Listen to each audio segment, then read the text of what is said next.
Hey there, the Stellaris Necroids Species Pack is coming out on Thursday, October 29th. What is it about? What are the basics? What are the details? We're going to have a deeper look into it. First, let's start with the basics. We have it at $7.99. That's the price. It just came out. It's about live death to the fullest, so you'll have Necroids for every species type. There is an intelligent undead species that live death to the fullest, and you can do it in different ways. There's also origins for that memorialize the dead.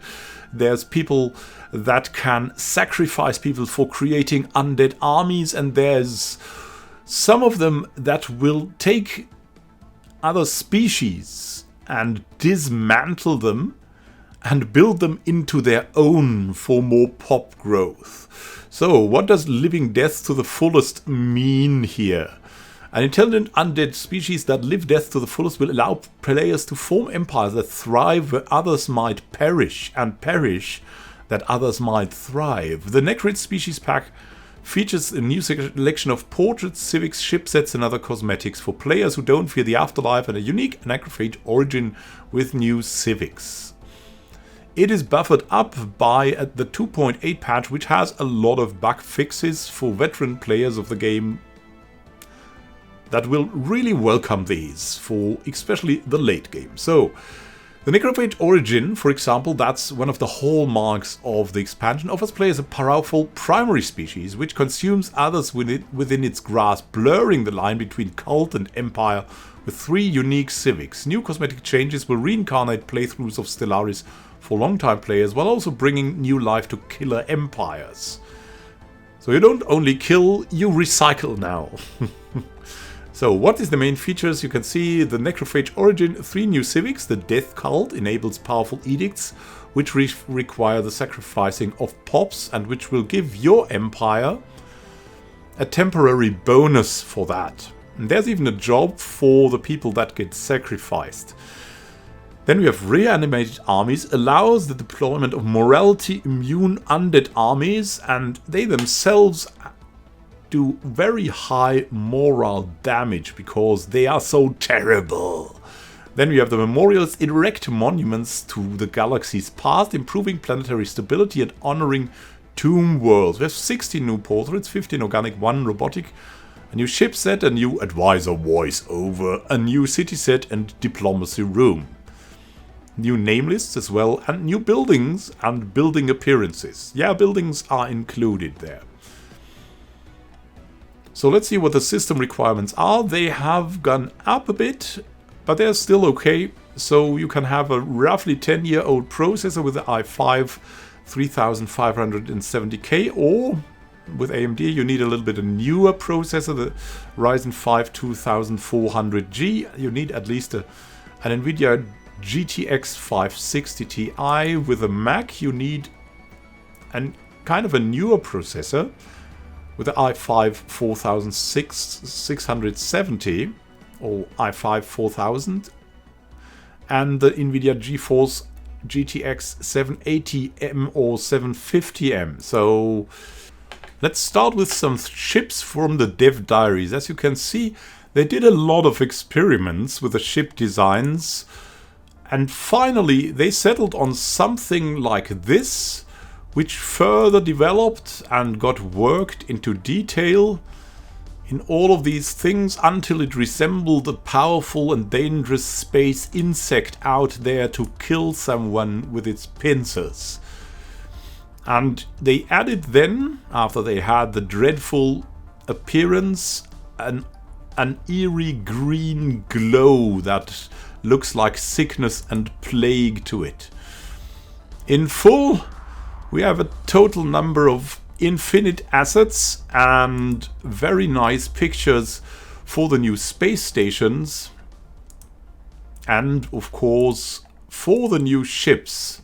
But what about the new civics, you ask? As you can see here, they constructed a full story, but we'll get down to the basics of it. You have memorialists. These memorialists can build a sanctuary of repose that will turn energy credits into unity and society research. They cannot be determined exterminators or driven simulators to use this. or fanatic purifiers. The buildings that will be enabled through the memorialists will give you even a bonus if you build them on tomb worlds and relic worlds. As you can see, you have here the Sanctuary of Repose, which gives 5 stability, 2 drone jobs in that case, energy credits, minerals into Unity and Society Research. So you have a high number of Unity and a little lower number of Society Research. The same with the Pillar of Quietus. That's the next tier of that. That just doubles that and adds the Governing Ethics Attraction plus 20% and has now 4 jobs as Death Chroniclers or as Chronicle Drones. And then finally you come to the final buildings with plus 6 jobs and 12 and 24 Unity, which is a really big number. Then after memorializing the dead and dead civilizations, we have the actual Death Cult Civic. This society's religion is built around periodic ritual sacrifice. So you build a temple and it has a Death Priest job and Mortal Initiates job, and these Mortal Initiates get sacrificed if you activate the Connected Edict. That will give you a number of bonuses for your empire for a time. As you can see, it has a sacrifice togetherness, which gives you monthly unity and pop growth speed. The more mortal initiates you sacrifice, the higher the bonus will be in total. Then you have the sacrifice harmony, which will give you happiness and pop growth speed. And you have the sacrifice bounty, which will give you monthly minerals, monthly energy credits, and also pop growth speed. Finally, you have the Reanimated Armies Civic, which will give you a military academy that is actually a dread encampment that will create undead armies. As you can see, it will get you some research. It will cost a little bit of upkeep, but not too much. It will get you the usual army starting experience. And these undead armies that you can see here that have some collateral damage, good health, not affected by moral damage, but do a very high number of moral damage and are relatively cheap to support. These will be supported or provided by the necromancers that work in the Dread Encampment, and that give some physics and society research. And also planetary defense armies. The cream of the crop is the necrophage origin. This civilization evolves as a parasite feeding off all other sapient life forms for growth. As it extends its reach across the galaxy, other species will come to be seen either as apprentices to be brought into the fold or merely as food to sustain its growing might. So they can convert pops of another species to the primary species. Only necrophage pops may be leaders or take ruler jobs, and they start with 12 pops of a secondary pre-patent species and have guaranteed habitable planets that are instead primitive civilizations, so they can fuel their growth with it.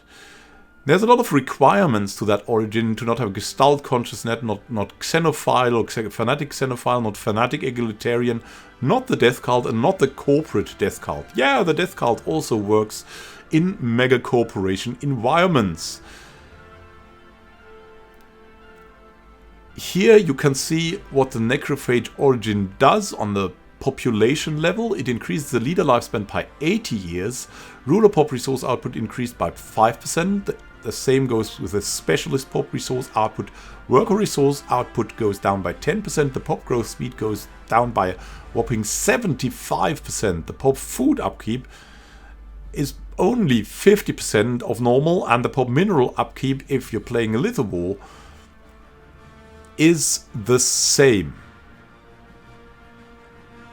Special to that is the Chamber of Elevation for the other empires to join your population, the empires that you devour the population of them. So they turn consumer goods into food, into unity and amenities, and once every 10 years the necrophytes that work there are transformed into your species in an elevation ritual. Here you can see the elevation ritual, the elevation ceremony on Terralon, and there's something creepy going on. The transformation of Jeffarians into Pashathians has been shrouded in ritual. The apprentices gather in the chamber of elevation. What exactly happens to them is a closely guarded secret, but when they emerge, they do so as Pashathians. Coming back into that, we see all the portraits they have made tries of, the idea process, but we're just looking at the nice pictures we have there and the variety you can see there. There's abundant growth, all of them have some kind of technology to sustain themselves, or strange masks that cover their probably fallen in and death-like faces, as well as technology around them to support their failing life force that still holds on for so many unnatural years. Some of their natural origins are strange, like a whopping cancerous growths, like some overfloating mushrooms, fungi, or very, very weird and plagued beings here by the parasite. And in the end, you have some beautiful yet dreadful portraits that look sometimes even majestic. The Necroids skins have also been added to the fallen empires. Here you can see a stagnant ascendancy holy guardian that is definitely very much a necromancer or something like that. The space stations have that thorny insect-like look as well, and that eerie glow makes them very Halloweeny. One other example they give is that of the pincer-armed science ship that's just scanning a planet for what is left to conquer, or what is left to settle on. A dead planet, but maybe the undead can settle there. Finally, the very big 2.8 patch notes add a few extras, like a new Gestalt Governor Leader traits amplifiers and mindfulness. Both increase administrative capacity in relevant POB jobs, and the system spawned during the game will usually have 2 hyperlanes instead of 1. And a couple of balance and stability and performance changes, and best of all, there will be bug fixes. Bug fixes, and they've already said they're working on more bug fixes so that the game runs better than ever before. That's one of the Necroids fleets. So as a chill out, we'll watch together the trailers for the Necroids Species Pack, and I'll comment on what I think, who should buy it, and whom this is for. The Necroids Species Pack in general is quite a good deal, and I would recommend it to everyone who is interested in playing rather gothic or evil backgrounds. That said, if you're a newer player of Stellaris, you should probably concentrate on the reduced price DLCs that will be available during the launch time on various platforms, probably on Steam and on Good Old Gaming as well. In the days and weeks that follow the Necroids DLC release, we will have a look at everything Necroids together. First the DLC itself, then the mechanics, and then maybe a little bit of a tutorial if someone is interested in that. So, if you're interested in more content about Necroids and Stellaris, just subscribe so you don't miss a video, and you can join a very nice community on the Discord as well. This is Immanuel Can signing out. Have a great time until next time, and happy gaming.